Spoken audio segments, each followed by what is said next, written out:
Hi అండి, అందరు బాగున్నారా? మేమైతే చాలా అంటే చాలా బాగున్నామండి. మీరు కూడా బాగుండాలని మనస్ఫూర్తిగా కోరుకుంటున్నాను. ఓకే అండి, welcome back to my channel మీ శ్రేష్ఠి బ్లాగ్స్ అండి.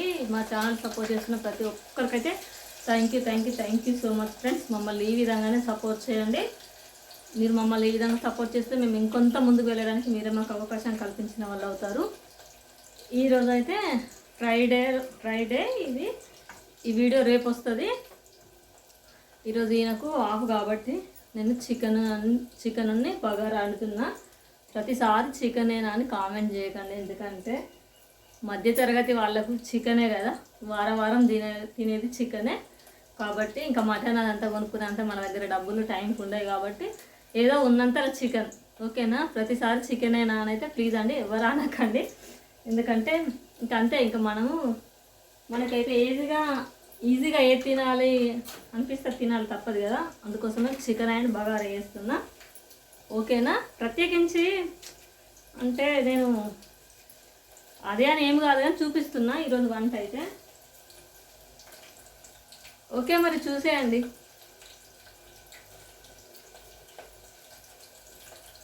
మా ఇంట్లో అయితే ఫ్రైడే ఉంటుంది, ఉంటే సండే కూడా ఉంటుంది, కానీ ఫ్రైడే అయితే కంపల్సరీ ఉంటుంది. ఎందుకంటే ఇక ఇంటికాడ ఉంటాడు ఆయన కాబట్టి నాకు ఏదైనా తీసుకురావడానికి ఇంకా ఆయన వెళ్ళాలి కదా, అందుకోసం అని.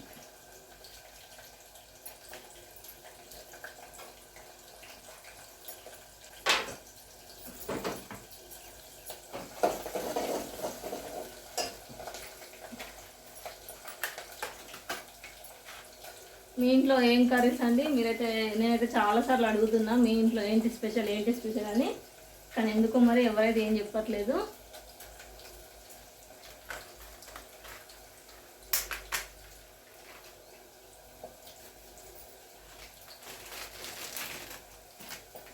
చాలామంది కామెంట్స్ చేస్తుండ్రు.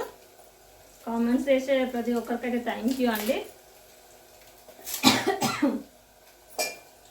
ఎందుకంటే కామెంట్స్ వల్లనే కదా మీ ఒపీనియన్ ఏంటి అంటే నా వీడియోస్ పట్ల అనేది తెలుస్తుంది. అందుకే కామెంట్ చేస్తున్న ప్రతి ఒక్కరికి థ్యాంక్ యూ అండి. కొంతమంది అంటే కామెంట్స్ పెట్టడానికి అంటే వాళ్ళకి టైపింగ్ అంత ఎందుకులే అన్నట్టుగా కొంతమంది అనుకుంటారు. ఏం పర్లేదు, కొంచెం ఓపికతోటి కామెంట్స్ చేసే వాళ్ళు కూడా ఉంటారు కదా, వాళ్ళందరికైతే థ్యాంక్ యూ సో మచ్ అండి.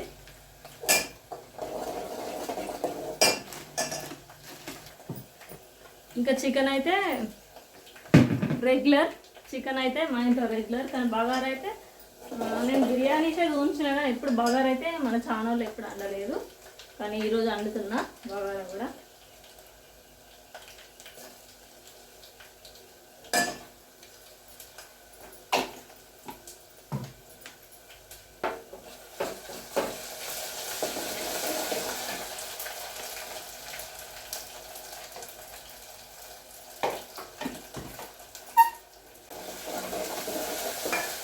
ఇదిగోండి చికెన్.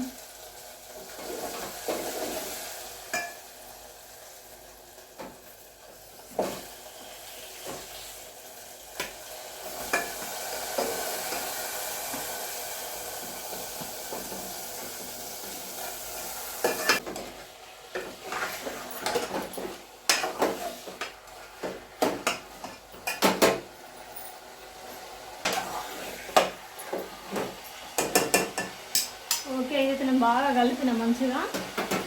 ఇంకా దీన్ని ఉడకనిద్దాం.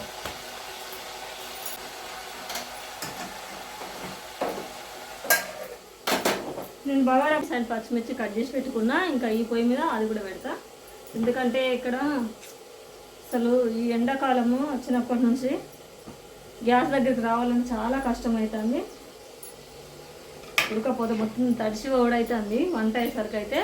అందుకోసమని ఇంకా ఒకసారి చేస్తే కొంచెం పని అనేది కొంచెం మనకు టైం అనేది కొంచెం సేవ్ చేసుకోవచ్చు అన్నట్టు. అందుకోసమని నేను ఇటు సైడ్ అయితే బగారా కూడా పెడతా వాటర్. ఓకేనా?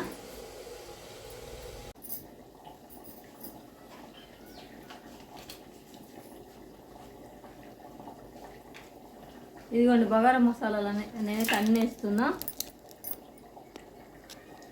బగారా మసాలాలు అన్నీ వేస్తున్నా.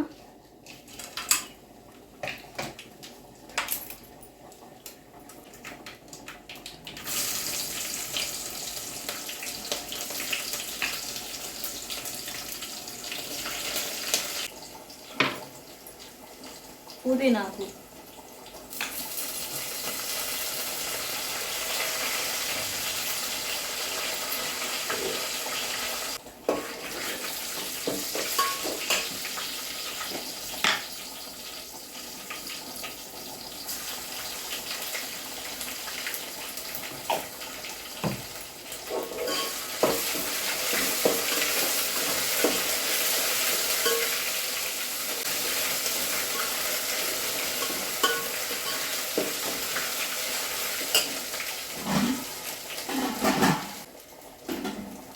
ఇదిగోండి నేనైతే దీంతో 2 గిన్నెల బియ్యం తీసుకున్నా. ఇప్పుడు వాటర్ పోసుకుంటాను దీంతో పద్ధతి.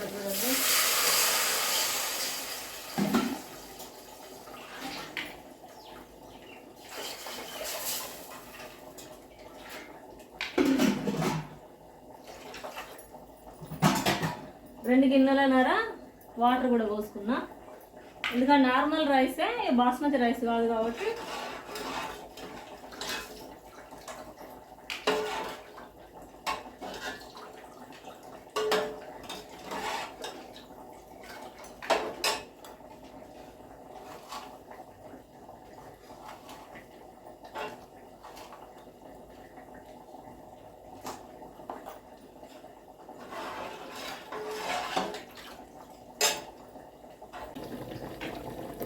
ఇదిగో చూడండి, బగారాకు అయితే నేనైతే రెడీ చేసుకున్న వాటరు. ఓకేనా, ఇక్కడ చికెన్ చూపిస్తా. చికెన్ ఎక్కడ దాకా వచ్చింది అనేది చూడండి. మనకు చికెన్ కూడా దగ్గర పడ్డది. కొత్తిమీర మసాలా వేసుకుంటే కంప్లీట్ అయిపోతుంది. ఓకేనా, ఒకసారి కలుపుకుందాం. చూడండి, ఇదిగోండి మన టమాటా అనేది కూడా ఉడికింది.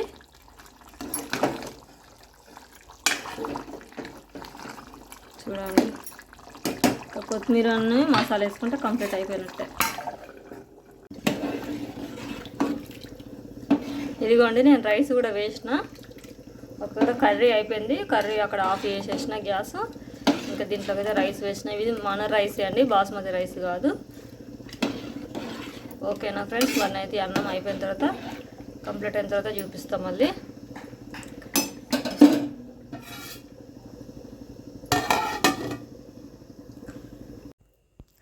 ఓకే చూడండి, రైస్ కూడా కంప్లీట్ అయిపోయింది. ఓకేనా, నేను పైన ఫుడ్ కలర్ వేసిన తర్వాత మళ్ళీ కొంచెం పుదీనా అయితే గార్నిష్ చేసుకున్న రైస్ పైన. చూడండి, చాలా అంటే చాలా పర్ఫెక్ట్గా వచ్చింది. ఓకేనా ఫ్రెండ్స్, మా వీడియోని అయితే చూస్తున్న ప్రతి ఒక్కరికి థ్యాంక్ యూ అండి. Thank you so much. Bye.